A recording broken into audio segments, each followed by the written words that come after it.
I'm here to talk about success, right?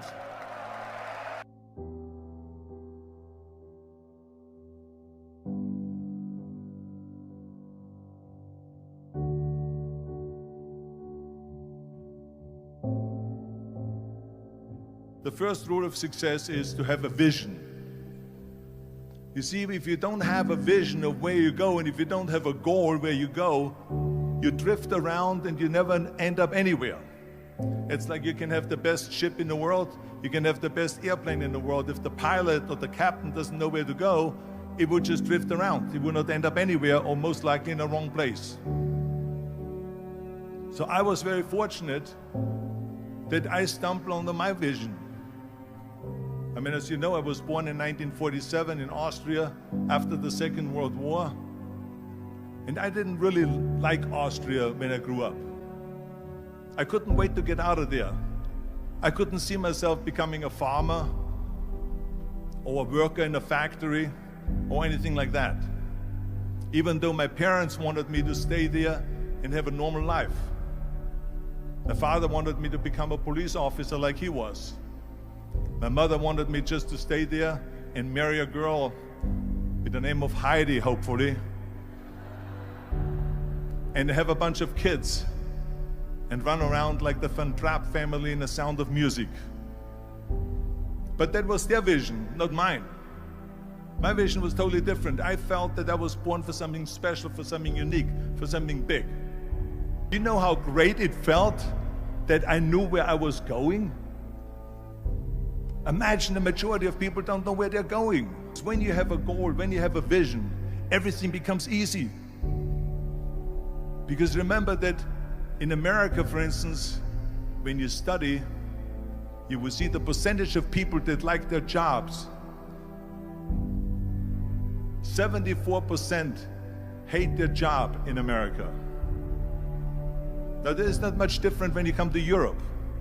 The majority of people don't like what they're doing because they're really not doing it because they didn't have a goal and they followed this goal. They just aimlessly drift around, and then all of a sudden there's a job opening, so they get that job because you have to work. But then when you work, it's a chore. It's work. It's not fun. So if you think about, only a quarter of the people really enjoy what they're doing in life. That is unbelievable if you think about it. So I felt so blessed that I knew what I was doing. It's like a medical student that studies and knows he wants to become a doctor. You know where to go. So I knew where to go.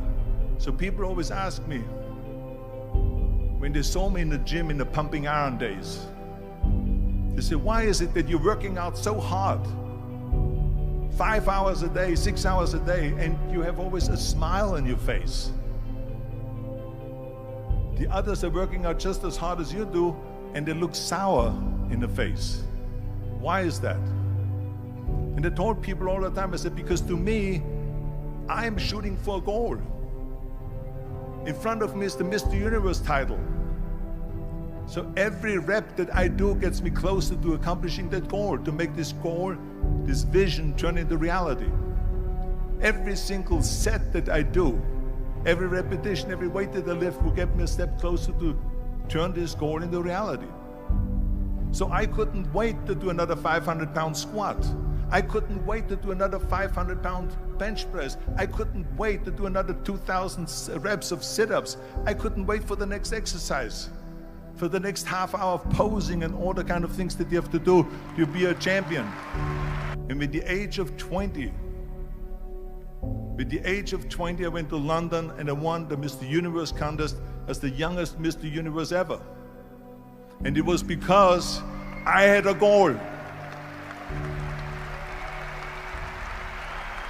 So let me tell you something, visualizing a goal and going after it makes it fun. You got to have a purpose no matter what you do in life. You got to have a purpose. So that's rule number one, have a vision. Rule number two is, don't listen to the naysayers. Don't listen to the naysayers.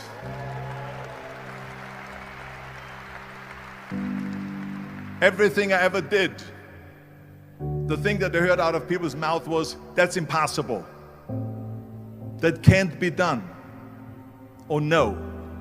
So whenever someone said to me, it can't be done, I heard it can be done. When they said no, I heard yes. And when they said it's impossible, I heard it is possible. I'm a strong believer of what Nelson Mandela said, that everything is always impossible until someone does it. Well, I'm going to be the one, I said to myself, I'm going to do it and I'm going to show it to them. Maybe it has never been done before.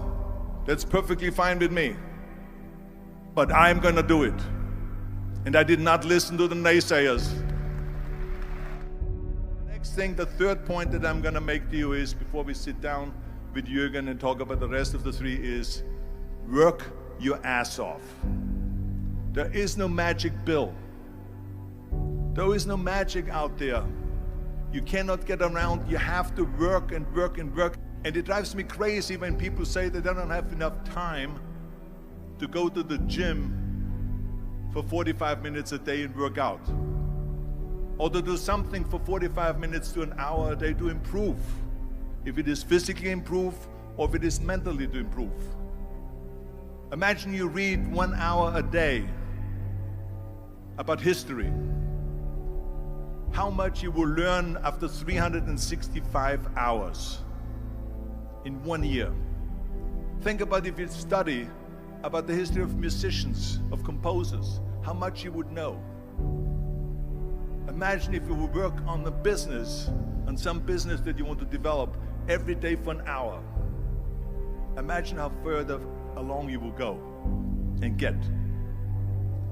So it drives me nuts because we have, when people say we don't have the time, we have 24 hours a day.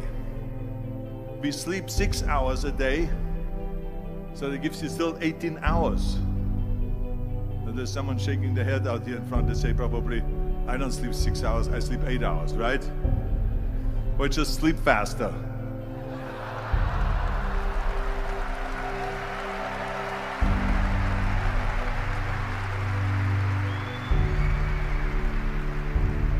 So we have 18 hours a day. The average person works around 8 to 10 hours. So let's assume it's 10 hours, so we have 8 hours left. Then you travel around an hour a day, maybe 2 hours a day. So now you have still 6 hours left. So what do you do with these 6 hours? What do you do with these 6 hours? Then we eat a little bit, then we schmooze a little bit, talk a little bit to people and all that stuff. But you can see how much time there is available if you organize your day. So you got to work hard. I mean, let me tell you something. When I went to America, I went to college. I went and worked out 5 hours a day. And I was working on construction. Because in those days in bodybuilding, there was no money. I didn't have the money for food supplements or anything. So I had to go to work. So I worked on construction. I went to college. I worked out in the gym, and at night from 8 o'clock at night to 12 midnight, I went to acting class 4 times a week. So I did all of that. There was not one single minute that I wasted. I became very friendly with Muhammad Ali in the 70s. And Muhammad Ali worked his butt off. And I saw it firsthand. And I remember that there was a sports writer that was there in the gym when he was working out and he was doing sit-ups. And they asked him, how many sit-ups do you do? And he said, I don't start counting until it hurts. Now think about that. He doesn't start counting his sit-ups until he feels pain. That's when he starts counting. That is working hard. And so you can't get around the hard work. It doesn't matter who it is. As a matter of fact, I believe what Ted Turner said, work like hell and advertise.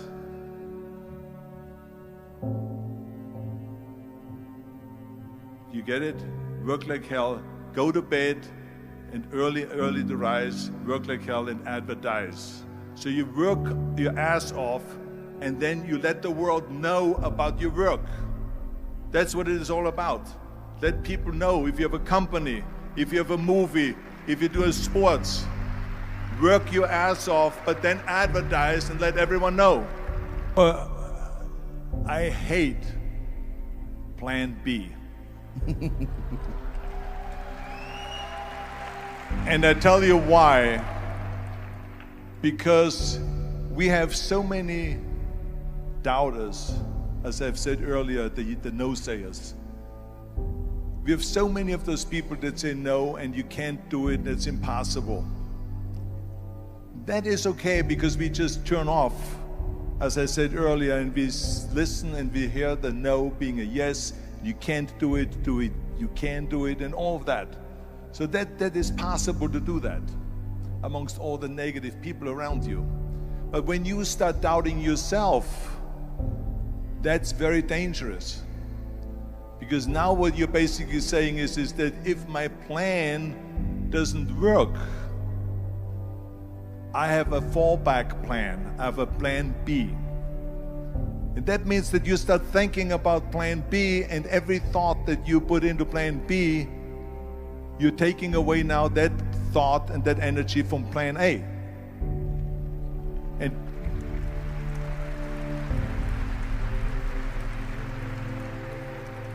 And it's very important to understand that we function better if there is no safety net, because plan B becomes a safety net. It says that if I fail, then I fall and I get picked up and I have something else there that will protect me.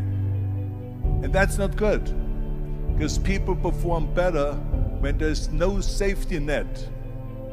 People perform better in sports and everything else if you don't have a plan B. To me, it is very dangerous to have a plan B, because you're cutting yourself off from the chance of really succeeding. And the reason, one of the main reasons why people want to have a plan B is because they are worried about failing.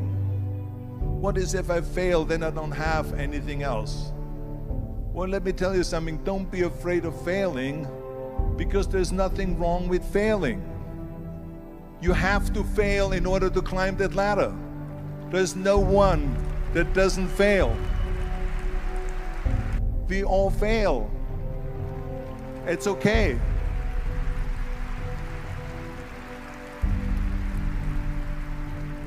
What is not okay is that when you fail, you stay down.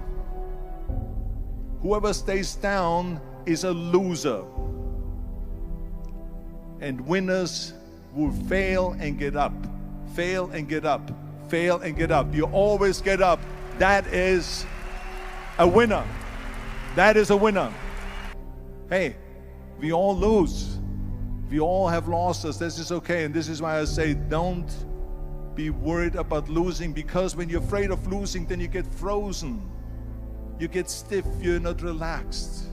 You got to be, in order to perform well in anything, if it's in boxing or if it is on your job or with your thinking, is only happening when you relax. So relax. It's okay to fail. Let's just go all out and give it everything that you got. That's what it is all about. So don't be afraid to fail.